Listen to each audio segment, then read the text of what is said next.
Don't you dare skip this conversation. I'm a certified perimenopause and menopause coach. I've been hiding something from you for months that could change everything about how you see yourself and your struggles. And by the end of this video, I'm going to tell you about the conversation that changed everything.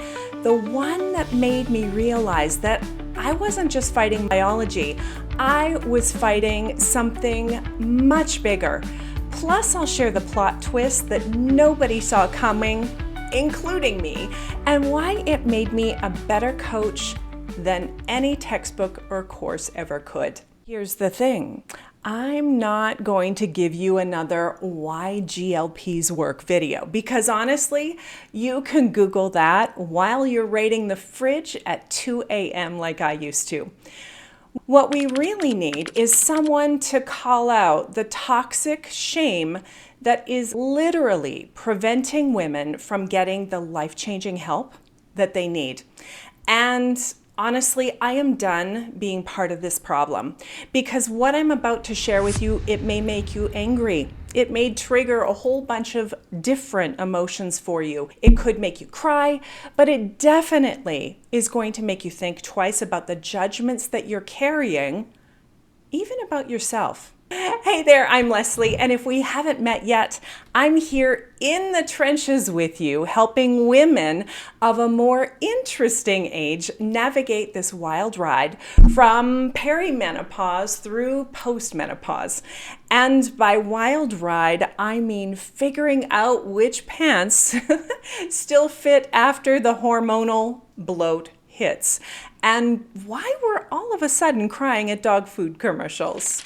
Today, we need to have a different kind of conversation because there is an epidemic happening, and it's not obesity, it's shame. It's shame that's keeping women suffering in silence while medication that could change their lives sits right there available. But somehow, it's forbidden, like carbs at a keto convention. And I need to tell you, I was part of the problem, but I'm done with that now. Here's what I've never told you.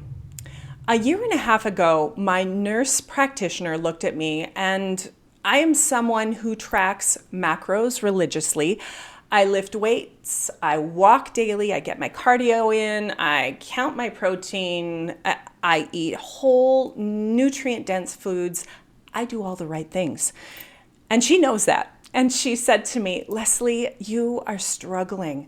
Let me help you with a GLP-1. And you know what I said? I said, that feels like cheating to me.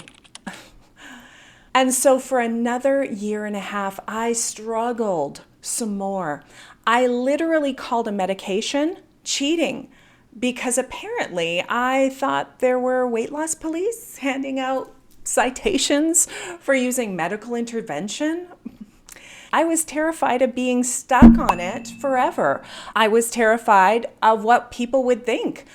I was terrified of admitting that my doing everything right just wasn't enough. And if you're also in a bunch of perimenopause and menopause Facebook groups like I am, and women share that they're taking a GLP-1, you'll know that the shaming is real, and it's real loud. Even within the GLP-1 community, there's shaming. People who have lots of weight to lose shame those who are taking it to lose 20 pounds. And insurance companies do the same thing. They only provide coverage to those people who have significant weight to lose. Right. Let's wait until we're obese, have other health complications, including diabetes and cardiovascular issues and who knows what else, so that we can spend even more on healthcare? Does this not seem screwed up to you? Yeah, it does to me too. And so I allowed this judgment to filter my lenses too.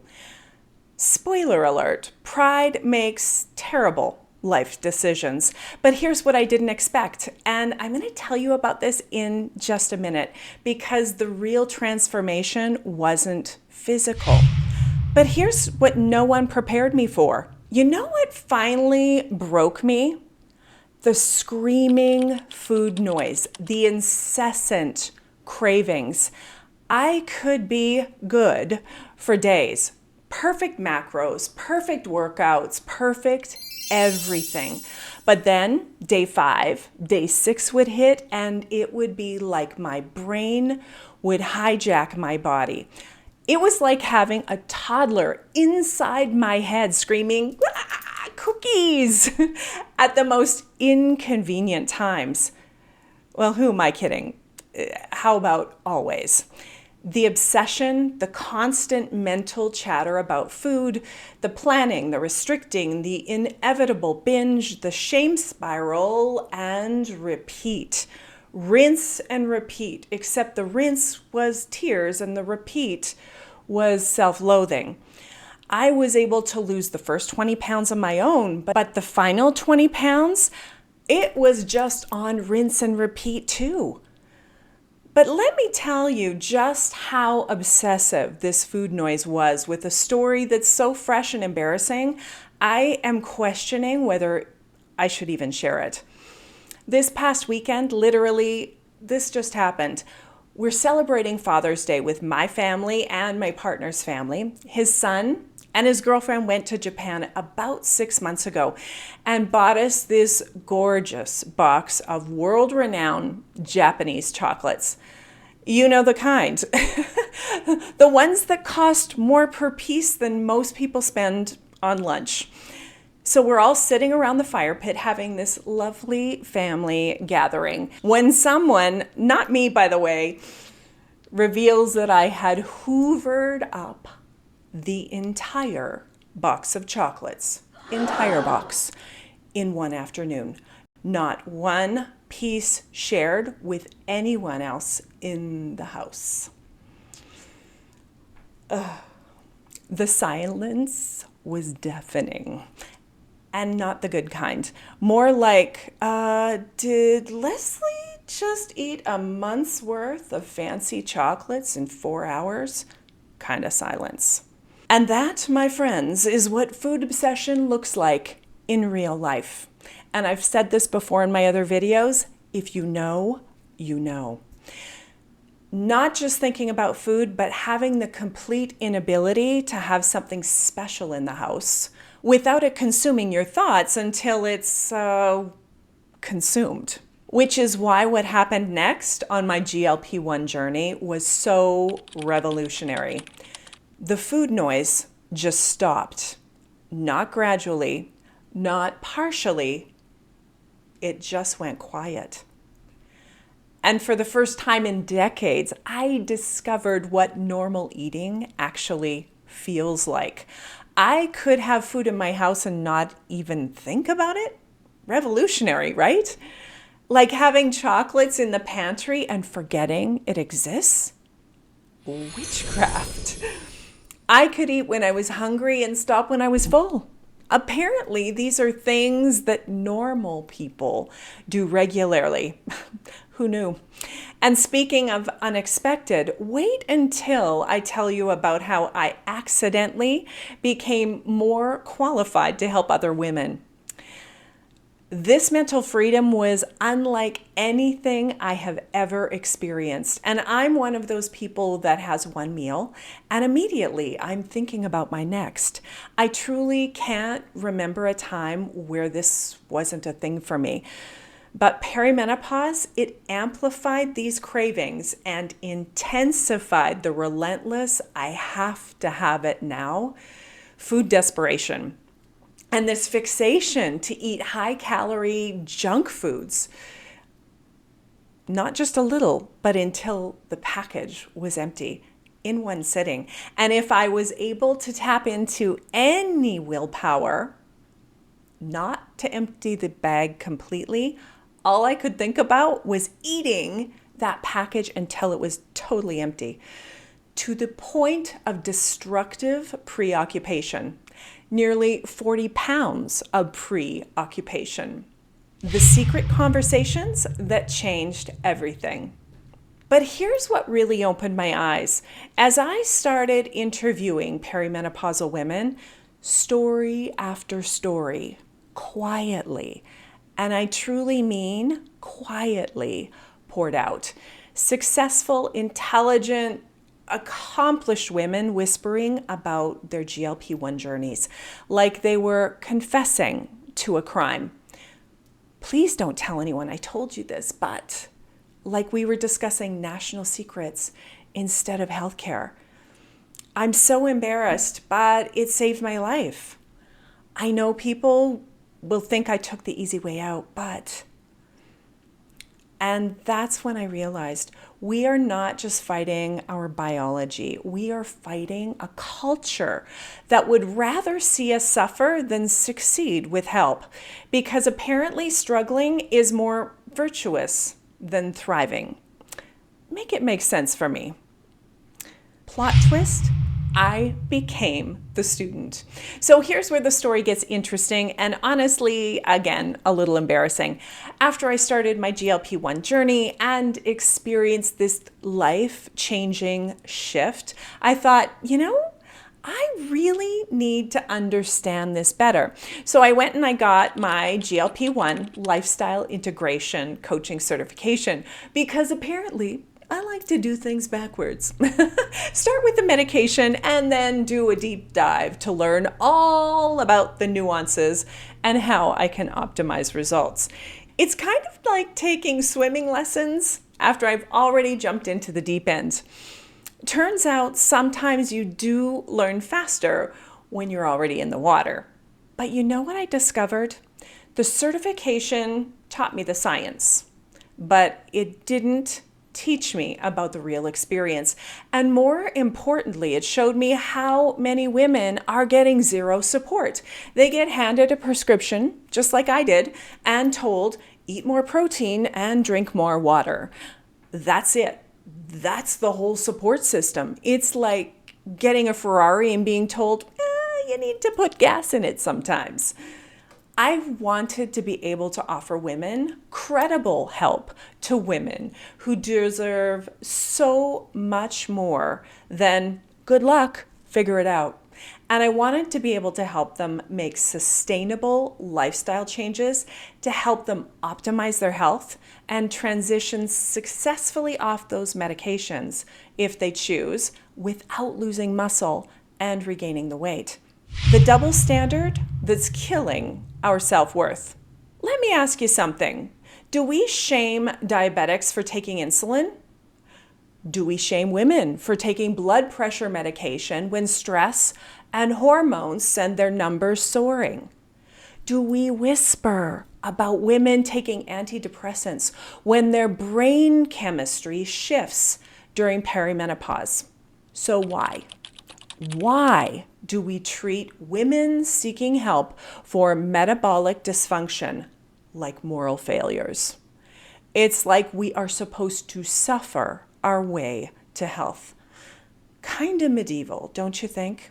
Because when I discovered that a woman's metabolism can tank during perimenopause, that she can become insulin resistant and her body stops responding like it used to, that an evil cookie monster takes over her hunger hormones and hijacks her brain, then there's an understanding and less judgment. But not everyone knows this. And yes, there are certainly risks, just as there are risks with every prescription drug out there. And that's where being educated and working with a professional comes in.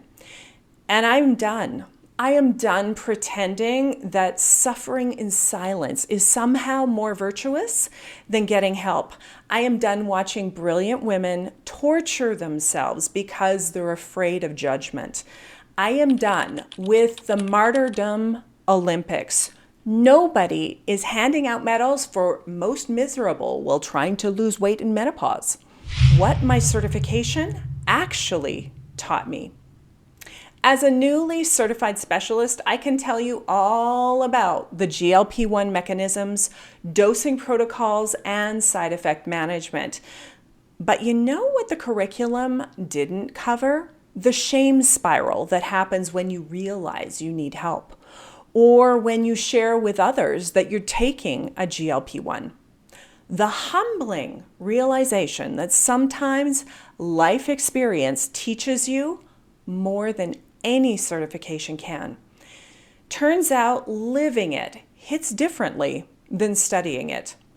Shocking, I know. And honestly, that's made me a better practitioner, because now I don't just understand the science and the studies, I understand the emotional journey. I have been in the trenches, and I'm in the trenches, not just reading about them. And here's what I want you to understand. If you are struggling with this decision, and if you're wrestling with the shame, if you're wondering if you deserve help, you do. You absolutely do. So here's what I'm asking of you and of myself. Let's stop whispering. Let's stop apologizing. Let's stop treating medical intervention like a moral failing. And if you're struggling, please get help. And if you're judging others for getting help, check yourself. And if you're a healthcare provider perpetuating the stigma, do better. And if you're like I was and thinking that GLP-1s are cheating, maybe rethink that. A huge thank you to all of the women who vulnerably shared their own GLP-1 experience with me. Your courage shifted my perception and allowed me to give myself and others a whole lot more grace. Because every day we stay silent, another woman suffers unnecessarily.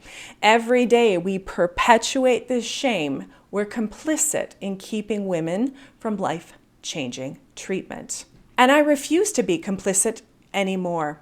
Plus, I'm finally feeling more hope, and I'm recognizing the body that I used to have finally be revealed.